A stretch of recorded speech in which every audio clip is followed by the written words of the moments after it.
Hey everyone, Happy New Year. Hope you guys are having a good one. I know we haven't talked like this in a while, so I thought I'd just put together a video kind of answering a lot of the questions that I see posed on the channel. Things like, why are you on camera all the time now? Why is MT covering this thing and Paul's not doing it? And just general how I feel about things going forward and kind of where my headspace is at when it comes to creating videos. So first big question I see now is, why are you on camera all the time? What the hell is going on? Voiceover was much better. So there's actually 3 reasons for this that I'm going to kind of go through for this first part of the video that hopefully will help you understand why we've had to do this shift and kind of what we're aiming towards going forward. So let me cast your mind back to over a year ago to when we did that No Country for Old Men breakdown. So we did a massive video on it. You know, I read the book, watched the film, wrote over a 50-minute long script, recorded that, paid for it to get edited, and yeah, thought everything was gravy. That was back when we were doing voiceover solely, and yeah, we just put it online,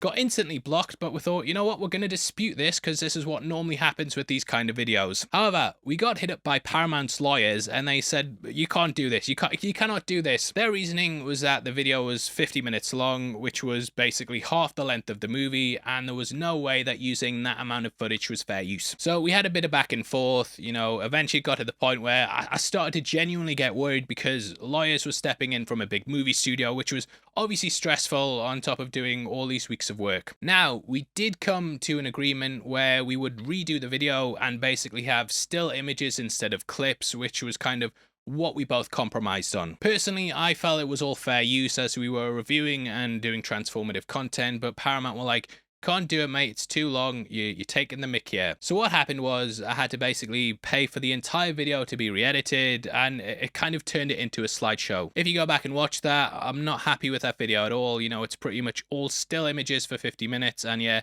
I'm not proud of it. Now, obviously, you know, those videos aren't free to make. It takes me a lot of time to do them. I have to pay editors on top of that, and I think anyone who watches them, you know, you can understand that money's going into them because you want your staff and so on to have a comfortable life, so we try and pay a lot more than the industry standard for our editors, and on top of that, you know, just keep people comfortable with bonuses and so on. So stuff all has a cost, and the way we do it is that we work out it's basically $20 per minute of video edited in the end. That's how much it costs roughly. So if you have a 50-minute video, you know, the cost gets quite high. And on top of that, we then had to pay once more to have the entire thing re-edited. So it was a lot of money, and in the end, it just produced a video that I don't even like. We were wasting time on it and losing views on our other stuff because we were so focused on that, and in the end, you know, it just caused massive issues. We also had a similar situation with Apocalypse Now, with a Studio Canal lawyer who basically stepped in and were like, no. I did manage to dispute that and get it pushed through, but you know, it's stressful getting emails from lawyers from a movie studio telling you to delete your video and all the weeks of work that you put into it, they now mean nothing. Especially when it's just like a positive review on a film. On this channel, yeah, if we do a review of a classic film, more times than not, it's because we really like the movie. I'll talk more about our project selection in just a bit, but there's a reason we cover what we cover, and it's normally because it's a film we like. But yeah, getting those emails, I always push back and go through the dispute process, and 9 times out of 10 we won, but it just adds more stress to your stuff on top of spending thousands of dollars paying for staff. So the way that the copyright system works on YouTube and their whole auto selection of stuff is, it's normally that if you do like a 10-minute video, yeah, it might flag 7 seconds of it, which you can then dispute, and normally that claim will lift. But as our videos get longer and more detailed, we're obviously using a lot more footage from the film, and studios are getting to the point where they're like, you're pretty much just uploading the entire movie and talking over the top of it. We don't like it. So I had to come up with a way to work around that, and you know, if you're filming the footage like you're seeing now, that belongs to me, and a studio can't claim that. So instantly, a 50-minute video like that, it then becomes 25 minutes of video footage of me and 25 minutes of a movie. So it borders more on fair use, and the studios have got less to basically hold over our heads. Because it's 3 copyright strikes in the space of 90 days and you're out, it's not worth doing it. Now this has also been an issue for why we haven't done The Wicker Man yet, as we've basically been told by Studio Canal, don't you review that film, which is frustrating. We're trying to work around it, but yeah, that's basically why we need our footage, so we can at least argue back like, look, we're not using that much of your footage in comparison to the entire video length. Obviously, every studio is different. You know, some studios don't care, like Disney. I know people hate them, but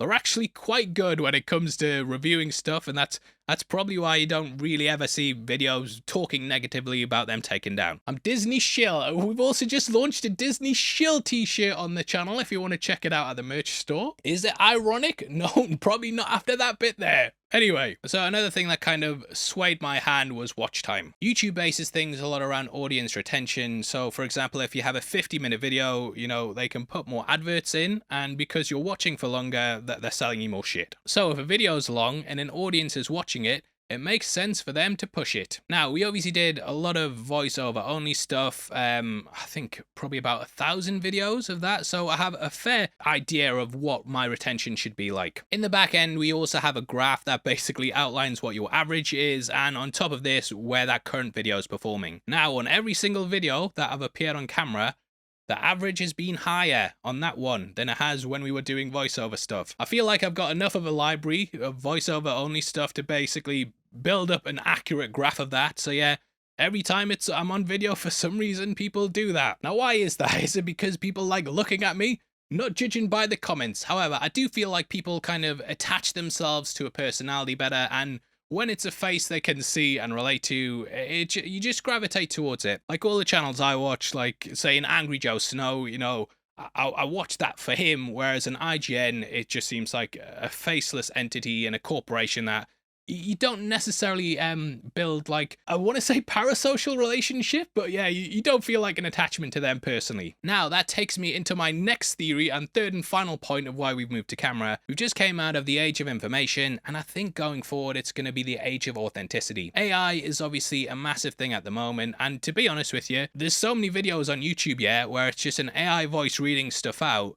And it's getting to the point, I can't tell the difference. The technology is getting so good, and I think what people are going to be looking for in all that noise is like an authentic person they can gravitate towards, which is weird to say, but like, would you rather have a human that you can watch or just have a robot read stuff out? Now, my delivery sometimes is very robotic, and there was the worry there that if people watched a voiceover only video that they'd be like, this guy's AI, turn it off, get away. But that's genuinely how I speak. Well, when I'm reading a script or something, you know, when you read stuff, you deliver it slightly different to how you'd say just a normal conversation. And because it's written out, even if you try to make it natural, you know, it still becomes a bit robotic. So I think just having a person on screen that people can see is like, oh, that's a real person. Going forward, once we hit the point where there's like 1,000 different AI channels popping up every single day, it's going to make more sense that people gravitate towards, you know, me, Chris from 3C Films, Ryan Airy, you know, that sort of thing, where it's like, it's a real person. I might not always like seeing them and I might not agree with them, but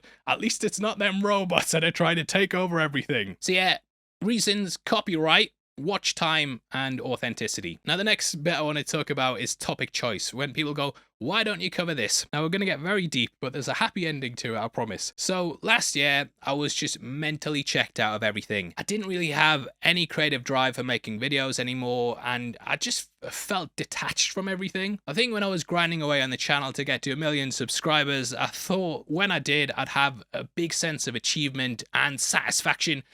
And honestly, when I finally did it, I don't know, I just felt kind of hollow. There was very much a feeling of, is that it? It's something I've seen a lot of people talk about, especially when they worked on something for so long, when they finally achieved what they've been dedicating their life to achieve. Now, after that milestone, I kept grinding and going, but to be honest, I kind of felt like I was just doing videos to make money, and after about a year of doing that, I just fully checked out. Now, I started doing therapy around this time because I just didn't know what was wrong with me. I had everything I ever wanted. You know, I was comfortable financially for the first time. I had a beautiful wife and kids. But I don't know, I was just kind of wondering what was missing. And the fact I was wondering what was missing, it made me feel emptier. So I started therapy, and my therapist was basically saying there's like 3 pillars on life. Doing the German 3 there, we've caught him, he's a spy, get him. Anyway, those 3 pillars are your personal life, your social life, and your career. He said if you have one that isn't necessarily that good, that the other 2 can hold you up, but if 2 go, then you really start to hit a low point and it can make you feel terrible, which I actually agree with going through it. Now, I was unsatisfied because of the emptiness in my career, but because of my career, I'd also basically made it so I had no social life because I'd been focused on my career and the grind that I was still going through. I was fully checked out just on everything, and it was really, really difficult going through that. But I went to therapy, worked through it, and I'm happy to say, like, I feel more content now than I ever have. I think it's called the paradox of change, and basically what it is that you want your life to change, and thus you realize it needs to change. And the paradox is, because you realized it needs to change, your life ends up changing. So I started asking myself what I wanted to do and what the challenge and spark in my life was going to be. And that's really when my focus shifted towards me and doing things I'm actually interested in. I could sit about easily and make videos on stuff like, I don't know, Wicked or something, but Wicked is a movie. It doesn't interest me, you might guess. So what I want to do is cover stuff I can be passionate about. We have moved away from doing stuff like leaks, and that's because I just kind of got pulled down in like the whole negativity of it. Basically, when you do a leak video, you get two reactions. You get one person saying, "Why the hell have you spoiled this? I was gonna enjoy it and you ruined my fun." And the other kind of people say, "This is all bullshit. You made this all up. You're a liar. I hate you. You're a liar." So it's not fun doing it, and I could easily go out and spoil Fantastic Four right now, but I'm just like, nope, gonna do something fun instead. That's not gonna be like people complaining about what I've done. So yeah, now I just view it as like, if I'm not interested in a project, then I'm not gonna waste time on it. Now when people ask, why aren't you covering this? It's normally because it's either something Star Wars or Marvel. Still love them. If you move my camera there, I've got loads of Marvel graphic novels still, all DC stuff. I still love comic books. But at the moment where stuff is, it just feels like it's like the studios are producing content instead of actually just making like the best thing they can do. Like Star Wars and Marvel, yeah, it used to be an event like a Christopher Nolan movie or even something like Avatar, but now it's just like content for a streaming service. I think it's very transparent, and I'm someone who can see that quite easy. Like, I'm 36 now, I'm not necessarily jaded or cynical, but you can tell when something's a corporate product. So that's kind of why I moved away from doing that. Obviously we're still going to cover stuff like Captain America, Thunderbolts, Daredevil I'm really excited for, but it doesn't mean we're going to cover every single project that comes out. Like, what if, probably the new Spider-Man thing, we talked about it the other day, MT's going to kind of see if he's interested in it, but for me, it really has to be something that I'm going to be passionate about doing, because I'm going to have to be going back to this every single week, and if I can talk about something I love instead of just going through that grind, I'd rather do that. Now, MT still enjoys that stuff, like, for example, The Acolyte, that was a big thing last year. So what happened with that was, we got sent the first 4 episodes early, I watched them, I was like, I don't like this. MT, do you want to cover it? And he's like, yeah, I'll give it a go. It's a terrible MT impression, but that's pretty much how it went down. So it just makes more sense for me to give that job to him. And, if I'm interested in something, then we'll go back and forth and say, like, do you want to do it? Do you want to do it? Yeah, you do it. You sound more excited than I do, and it's going to be easier for you over those 8 weeks. Again, going back to Spider-Man, we talked about it the other day, and neither of us at the moment were that excited to cover it. And I'm not going to force someone to review a show they don't want to do on the off chance it might make money. We're not corporate owned, I'm not someone who has a boss, and there's no real sales targets we have to hit. We don't really have any, we're just making videos that we want to make. Obviously though, yeah, stuff we're interested in, again, we'll cover The Last of Us, Daredevil, Andor, Knights of the Seven Kingdom. They're all stuff we do, but it has to look interesting or at least be worthwhile. But I'm not going to cover Craven for the sake of covering Craven when I could watch Tinker Tailor Soldier Spy or something. There's lots of reasons to make videos on YouTube. You can make one because you think it's going to get a lot of views and money. You can make one because you just want to make a video, and so on and so forth. I think if you end up going too much to one side, it can be draining and you end up hating it. Like, there's so many corporate owned channels that I know where I speak to the staff and they're just like, it's literally just become a grind of like, what's the next thing coming out and can we make a video on it, because we need to keep our boss's bonus and keep his pockets fat. And I just don't want to do that. I just want to make what I want to make. Like, obviously I can't judge them because, they're in a different position to me. And I've definitely, like, I'll admit, I've made videos sometimes because I just think, well, this will get a lot of views, but I think the audience can tell when you're milking something. But even then, that stuff keeps us financially stable, so it made sense at the time. However, I've kind of been through that now, the whole push for getting views and money, and I just want to spend my time doing what I want to talk about. Hey, and look, and having the time to not cover everything as well, it's a reality you have to face when you have kids. Like, I don't have the free time I used to, and I probably won't until they're older. Also, on top of that, our videos are a lot longer now. You know, I don't want to pat myself on the back, but I think if you go back like 2 years and see how detailed they were there to how much we go in depth now, there's a big difference. So if a video is 30 minutes long, you know, obviously it takes 3 times longer to churn out than a 10-minute video does. So stuff like that, you know, it's impossible for me to cover everything at this point if I want to be as thorough as I want this channel to be. So going forward, obviously we'll still cover the big things. It's just not possible for us to do 20 to 30-minute videos every day on every subject and also do the needed research that goes into it. And that takes us on to the classic movie breakdowns, which is really, you know, I found my passion again for talking about films. I find that fulfilling, and though, you know, I could easily churn out a 10-minute theory video every single day, though this stuff takes longer and it's a lot more work, at the end, I feel better for making it. Now, we've been talking for months now about these James Bond breakdowns that we're doing. I've actually tried to handle this almost like it's a documentary.